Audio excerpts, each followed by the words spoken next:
Welcome to Small Talk with RainKraft. I'm Subha, a leadership and executive coach. And I'm Hasita. I'm a marketing strategist. We're just two people who love to talk and love to learn. And this is us being curious about the world around us. Join us.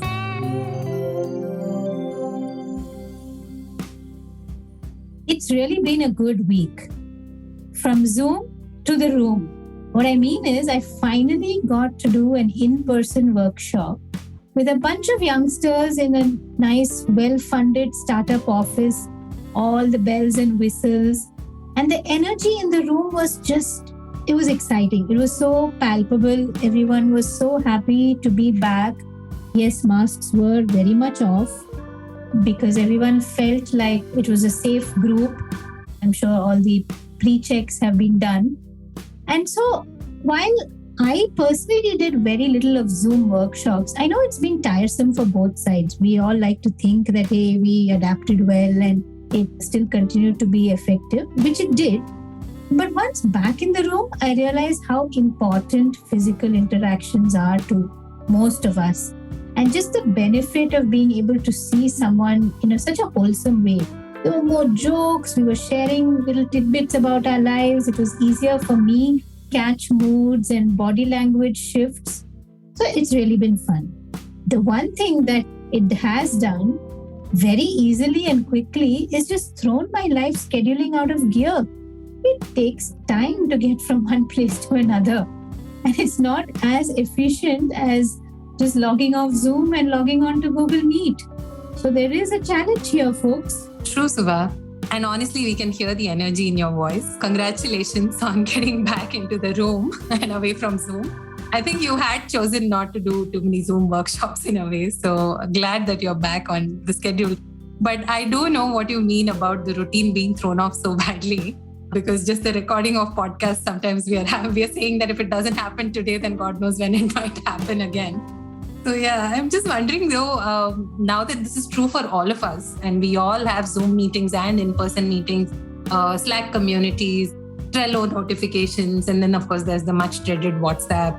How do we value kind of our time and our energy and make sure that we are kind of being in service of the things that are important to us, while also recognizing that that's true of other people as well, right? So should I do a Zoom meeting or should I do a room meeting? No, you're right. While it's really exciting to be back in the room, I think we should also calm down a bit. We know that, or at least we hope that this is going to continue for a little longer and there won't be some kind of wave.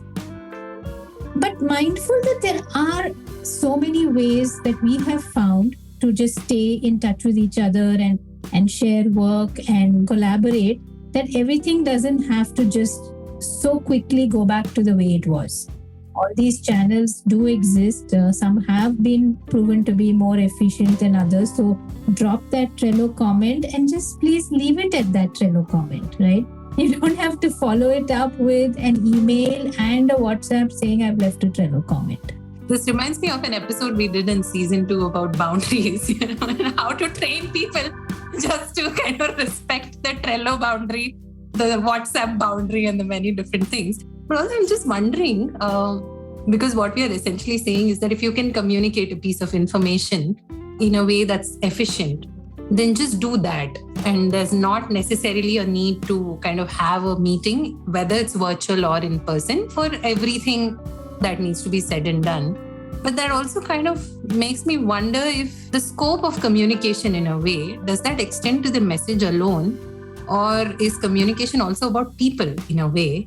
And in a way, need to bond and connect with other human beings, which is slightly outside of the context of the message itself. No, very true. I mean, many times we meet over a coffee, not probably to discuss one thing or arrive at a decision on one thing. But there's so much in that interaction, right? Just getting to know the other person and sharing tidbits of your life. And it feels very impersonal to ask sometimes over video or over a phone call. But when you meet, a little bit of your own walls come down and you're more ready and more eager to tell stories and listen to stories from each other, right? So I think you're right. We should just think about there is a certain reason why I need to connect. And more so now, I think a lot of us kind of crave those kind of interactions which we've missed for a long time. But what's really the reason? So if it can still stay an email, then please let it stay an email, right? Maybe these coffee shop and water cooler moments be for somebody I haven't met before. And it'll be just great to get to know them in the real world, so to speak. And those are important because once you forge that connection, then you can always continue it over email and over Slack, etc. So maybe just think twice before converting everything into physical meetings, because it is going to, trust me, feel quite draining after a point in time, because it is taking time to get from point A to point B, even if it is physical meeting room to meeting room, settling in, starting that conversation. And we've kind of gotten used to slightly more efficient ways of working. And I think also because we've added things to the new time that we found. Yeah, you're absolutely right, because I feel like my values and priorities, and I think that's true of all of us, have changed significantly in the last couple of years. So the 1.5 hour that used to be my time to commute or to quickly grab breakfast has now become probably a yoga class in my case. And it's become multiple different things, the way to spend time with the kids in the morning, or just take a walk, listen to some of the content that we've been bookmarking for so long. So now the moment there's a meeting, it's like half a day is automatically gone. And if it was really in the interest of bonding, I would be very happy to do that bonding exercise without discussing work. I mean, I'm totally up for a good drink in the middle of a weekday. But that's what it needs to be as well, which I think kind of brings me to this whole idea of how do I protect and respect my own interests to a large extent, because there are certain things which I can do and there are things which I can't. And at the same time, I also want to continue being mindful of other people and their interests as well, because I'm sure they have their own yoga classes and school drop-offs and so many other things. So is there even a fine balance here that we can strike if we try to? No, you're right. I think we really have to be mindful that in a way, a lot of our lives have shifted and the kind of commitments that we have in each day have perhaps changed. And while we've tried to work around it and keep pure work core for most of us, there have been shifts, and sometimes pretty significant shifts. So I think like you said, maybe it's just to clearly communicate that, hey, these are the couple of days in the week where I'm willing to travel out, and I kind of earmark them for getting from here to there and meeting people.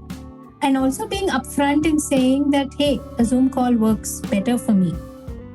Also a way of just being inclusive, right? I think quite a few people I work with one-on-one do tell me that I find it easier to communicate over email, or I find it easier to communicate over Zoom call with the video off. So folks are finding ways that work for them, that they're comfortable with, which is giving them a stronger voice end of the day. Because if they're more comfortable in that medium, then they are also expressing themselves better, and they're sharing what they truly want to share, and they're feeling heard. So important to also ask, does this work for you that we meet in a coffee shop, or does it work for you that we have a networking lunch? Because maybe it doesn't for everyone, and earlier they hadn't experienced the other side, so to speak. So you were forced into these situations, or you just stayed away and hence felt left out. But now there's kind of a middle way. And that's such an interesting question to ask. Does it work for you? And I think somewhere internally also, does it work for me? Because I think it's true of so many of us, me included, that I personally do better in one-on-one or small group. And by that, I mean no more than 3 people conversations or the text, like written word. But there have been so many instances where I've not been able to speak up in a conference room. And I've been aware of that shortcoming as well. But just finding this other way of expressing myself has been so very valuable, because at least I get to say it. And also the tools and how they manipulate us into doing things. So the minute I add something to my calendar and somebody else is involved, Google automatically adds a Google Meet link. So it may not even be that I want to be having a Google Meet, but it just happens because the tool decided that I'm going to use it. So true. No, I think, we all know professional networks are important. Mentoring relationships are important. Getting to know each other is important. But it is a challenge. And why are so many women and maybe even minority groups dropping out of the workforce? because just going back to the way it was is not okay right now, because we know that it can be done differently. And then why are we choosing to go back to something that wasn't fair to everyone? Exactly. And it's not inclusive to everyone. And now that we know, why are we kind of continuing on the same train of thought, which is very interesting, because sometimes you don't have the flexibility, the actual physical flexibility to be doing something during a certain point in time. And I think we've all realized that there is life in the whole work-life balance. And it's not always a pretty picture. It's not always vacations and time off and drinks. And, life also involves caring for other people. It also involves fulfilling certain responsibilities. I remember we having this conversation several months ago when I said I want to start taking alternate Wednesdays off. And I was ready to make a big deal of it and tell the whole world and say, hey, I'm going to be taking time off on Wednesday from now on. And you said, maybe don't do that. Maybe just keep it to yourself and just stop scheduling calls, scheduling work on that day, one thing at a time, and know that even if something comes up, such is life, and you can always say no. Or rather, sometimes we drive ourselves into these tight spots in a way of saying, okay, now that I've said I'm off, why are these people hounding me? And then it just becomes a whole different conversation. No, you're right. I think in a way, the one good thing is that over the last several months, we've stopped asking why someone is not available. I think genuinely, earlier you had to say, yeah, I have a dentist appointment, or I'm going to my child's school, or you felt the need to explain yourself when you were physically leaving office at an unscheduled time. But now nobody asks because everyone is fulfilling such commitments. So I think in a way, make use of that and structure your day and your week the way you want it to be.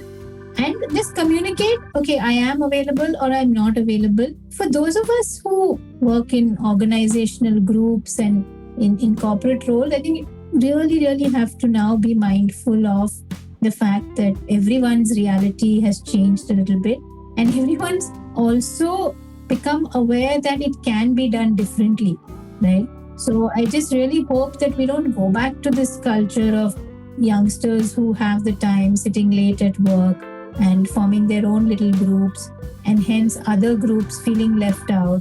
Going back to, hey, let's all meet up for dinner on a Friday night, and this is a kind of every Friday ritual for that work group, and some folks just can't join it.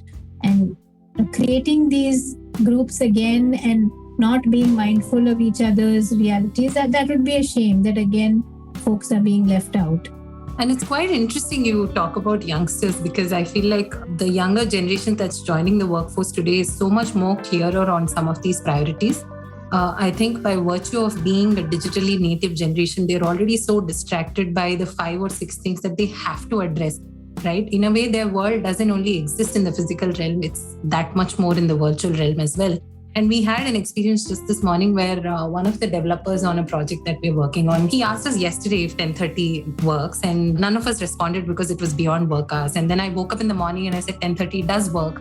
And he had absolutely no qualms coming back and saying, hey, now it doesn't work for me. That was yesterday. So let me know, like, these are the 2-3 slots that are now available. Does this work for you? My initial knee-jerk reaction was one of irritation, because I had already planned in my head to finish everything by a certain point in time. But then I really started thinking about, how can I start implementing this for myself? How can I start saying that because it was true yesterday doesn't also mean that it's true today as well? So something for all of us to really learn and take away from the people who are joining the workforce now. No, very true. I think knowing our own boundaries, being more aware of that and then sticking to it is important. And also, not all of us come to the workplace to kind of thinking, oh, it's one big party and I'm going to meet a lot of people. I realized that through the pandemic and even now, I come to a co-working space, but only a small fraction of the time that I spend here do I kind of spend in common areas and meeting other entrepreneurs and other businesses that are running out of here. I come here for my quiet time, right? So I come here because I feel like I get a lot more work done. I get a little bit of my space to think about things, to plan things. So even at work, not everybody comes for this big jamboree. They come for that creative work or the tough work or the whatever for them may happen in that space better. That makes a lot of sense. And just being mindful of that. And I love that question that you kind of threw earlier in terms of, does this work for you? And I think if we can just ask it up front, and then over a period of time, I think even relationships evolve organically to a point where we are respectful of each other's boundaries and needs. But until we get to that point, and also recognizing that an organization is a moving part in itself, is such a dynamic force, right? There are people who come, there are people who leave, freelancers, vendors, contractors, mentors, advisors. So in a way, just asking that one simple question can simplify so much for us and maybe turn some of those long commutes into a text message. And that would be the greatest joy of our lives, wouldn't it? Sometimes the two of us sound like the most antisocial folks in the world. We are. I think it's a well-known fact that we have gone to conferences and hidden in bathrooms, so it's fine.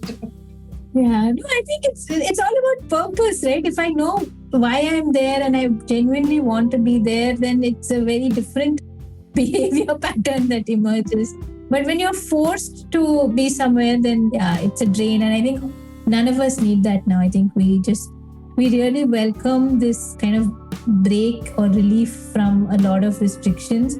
But going back to the way it was is just a no-no. I don't think that works for any of us, honestly. Absolutely. Thank you, Subha. This is actually a very insightful conversation, and I feel like I know how to say no more of the time. So I may say yes to more things that I really care about. So when are we meeting next? I think you owe me some coffee with coconut milk after your little Sri Lankan adventure. Absolutely. Always up for that. See you soon. Bye. So all you folks getting back to the hybrid way of life, I think what we're really saying is pretty simple. Focus on the various channels of communication now available to you and choose what works and let others know why it works for you. You may need to take a little extra time to coordinate who can make it, who can't, and be mindful that not everybody is just ready to jump into an Uber and get to a coffee shop. And that'll help you plan your meetings better. Do enjoy the connections that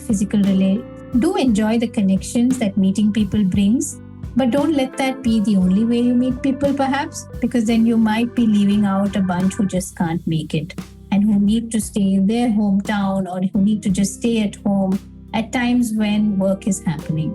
And figure out what works best for you from just a creativity and productivity sense. Do you work better at office, or do you work better at office in a quiet room? Or is home where a lot of the critical stuff is happening for you and can continue to happen?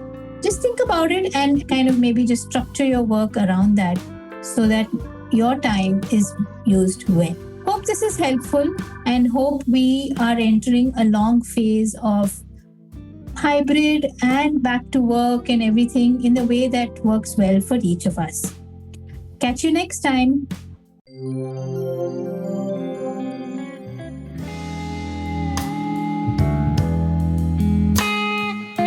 Thank you for listening till the very end. We hope you enjoyed the conversation. If you'd like to leave us a note about the episode, please do write in at connect@raincraft.in or drop us a voice message at speakpipe.com/raincraft. All the details about our guest today and how you can find us on social media are available in the show notes. So please do have a read and catch you next time.